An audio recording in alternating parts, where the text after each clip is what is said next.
Hey, I'm Pops. This is my Don't Worry, Darling review. Can it be that bad?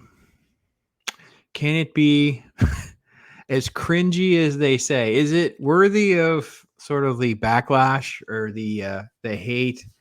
I want to check the latest on Rotten Tomatoes. Um, man, oh man, it is it is something. It is something. It's running about a 6 on IMDb. Let's see what Rotten Tomatoes has it. This movie, it's rough. Okay, critics. Oh my gosh. So critics have it at 38 and audience at 74. Okay, for you in the audience, what are you watching?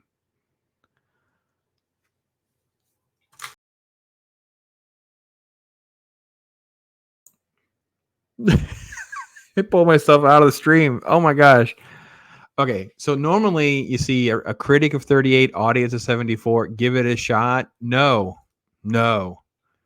Oh my gosh, this movie. It's so bad. I don't know.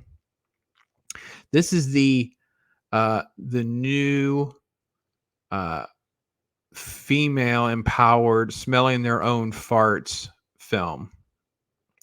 Olivia Wilde is the hot chick from Tron Legacy. Sure. She's done some other stuff. I don't really care. I'm going to get to her.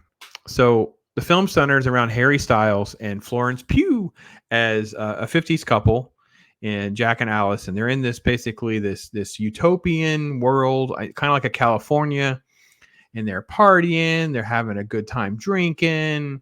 It's like the typical 50s partying lifestyle, right?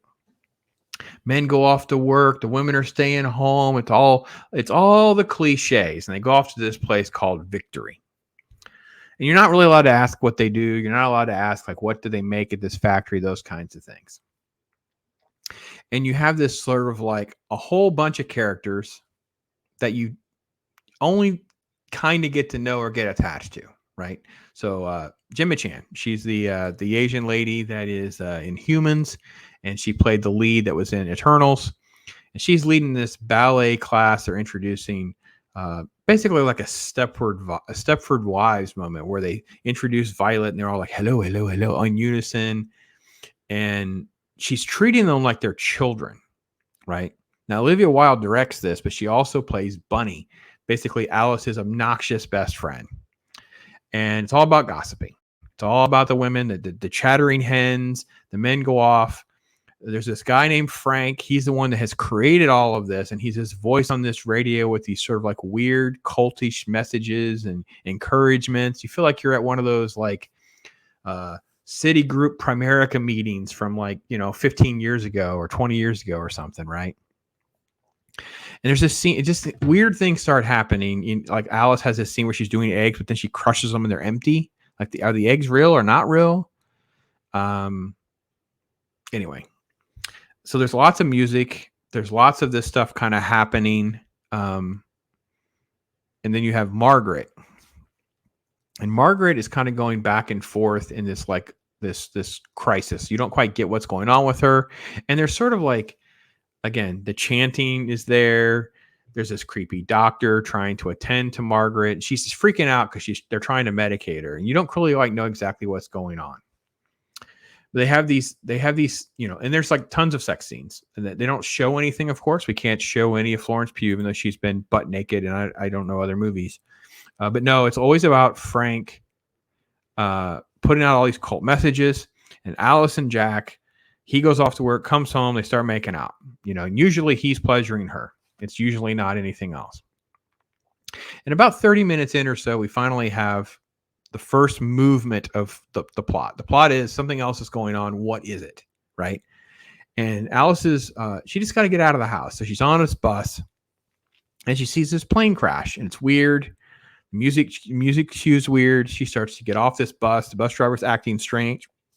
As she starts walking, looking, and she finds this mirrored building. When she touches it, things go red.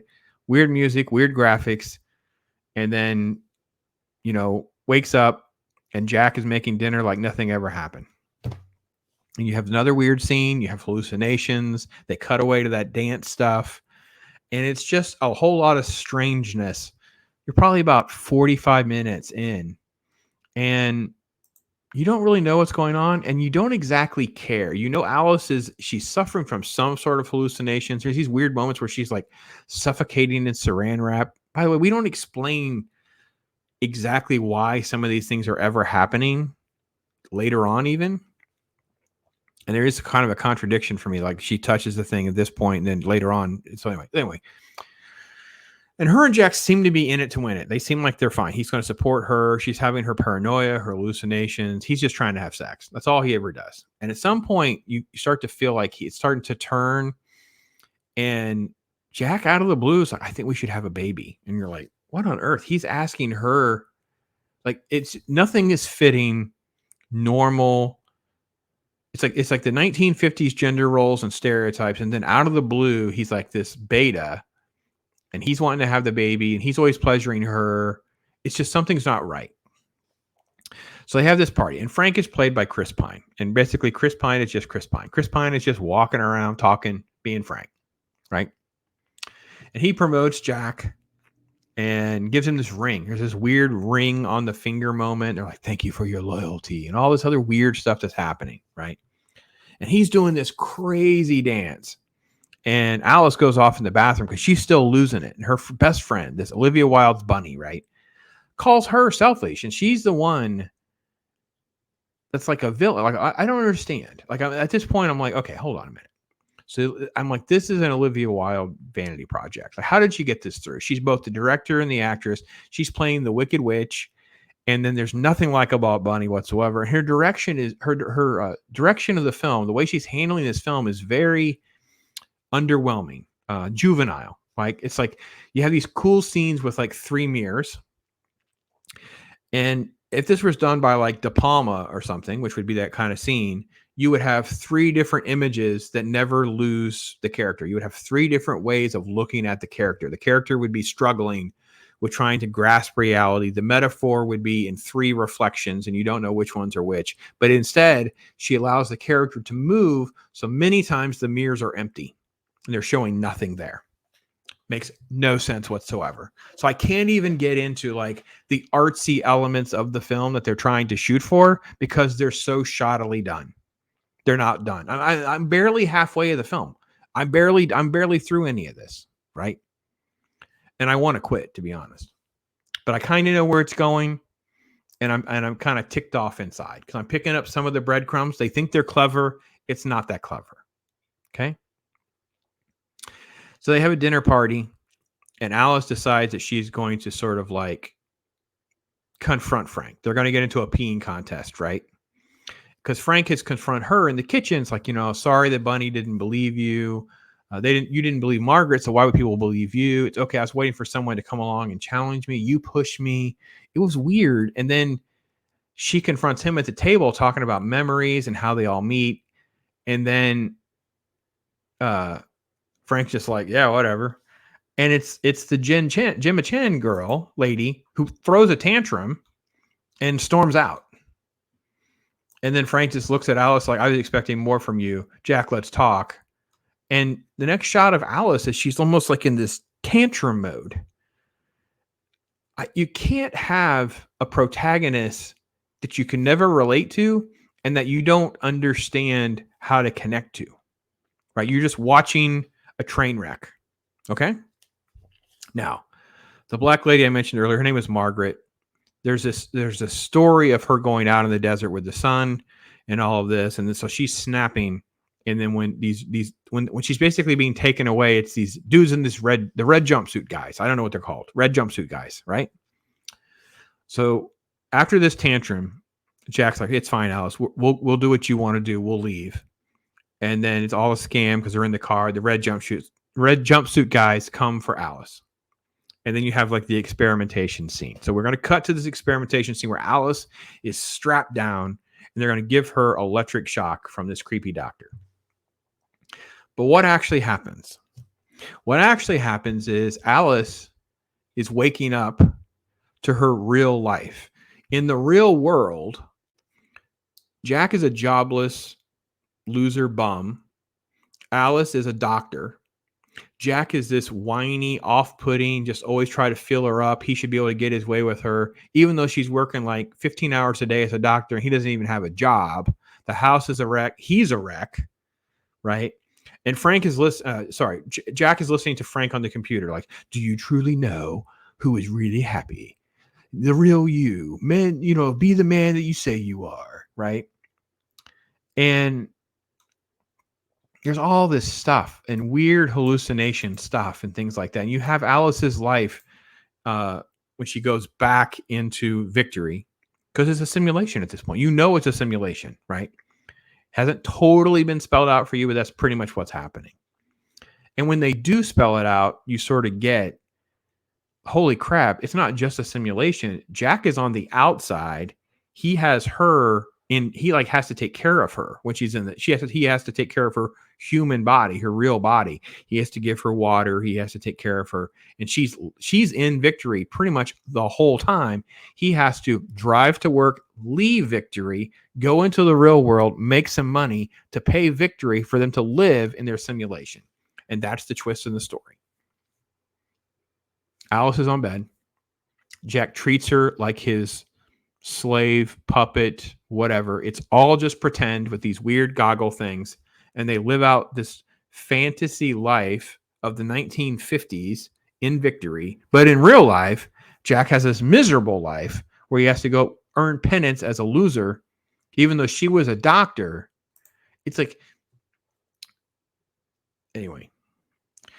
So Frank is trying to struggle with this whole thing because Alice can't adapt back. She's breaking. Her consciousness has been broken, and her and Jack are in a confrontation because now the audience knows we're basically in this anti-man treating Jack like he's an incel, patriarchal metaphor film where the man wants to live in this utopia where he works 9 to 5, comes home to the woman with a drink in her hand, cooking and cleaning all day, and just wants to have sex. That's pretty much what. And they have this back and forth about life. It's like, what do you want? You hated your life. I love my life. You were miserable. I love work. We're lucky to be here. I gave you all this. Like, well, you're treating me like a slave. You took away my life. You took away my will. You've made me like I was crazy. I'm not crazy. Right.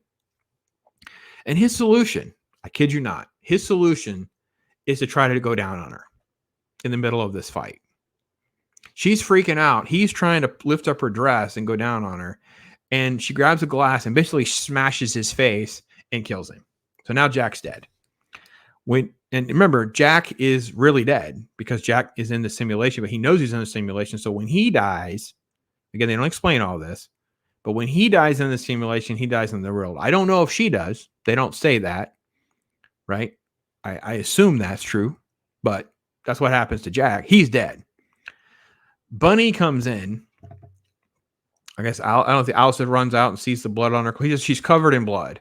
So anyway, Bunny is like, oh no, I know we're in a simulation. It's okay. They're going to kill you now because they can't put you back in. Take Jack cards and leave. What do you mean you know? You treated me like I was crazy. You were mean to me. He's like, no, I chose this. My kids are here. Your kids aren't real. It's like, no, my kids in real life are dead. This is my way of dealing with that. Go to the headquarters, go through the portal. You'll go back to your real life. It's okay. They're going to come for you. So here's Alice covered in blood. She's going outside. Everyone's running. I don't understand why everyone's home from work, but they are. And everyone starts freaking out because she's covered in blood. What happened to Jack? So the husbands are freaking out because now Jack is actually dead. The wives are freaking out. And it's like the wives are figuring out something is wrong. This isn't real. The red jumpsuit guys are chasing after Alice. And the women are all waking up to the fact that they're basically this weird slave surrogate body nonsense in this fantasy land that Frank has created. And we even cut to, out of the blue, Shelley, Gemma Chen's character, just stabs Chris Pine. You stupid, stupid man, and just stabs him. And then Alice gets out of the thing. Now, I don't understand how she got out now, but didn't get out when she touched it the first time. I don't quite understand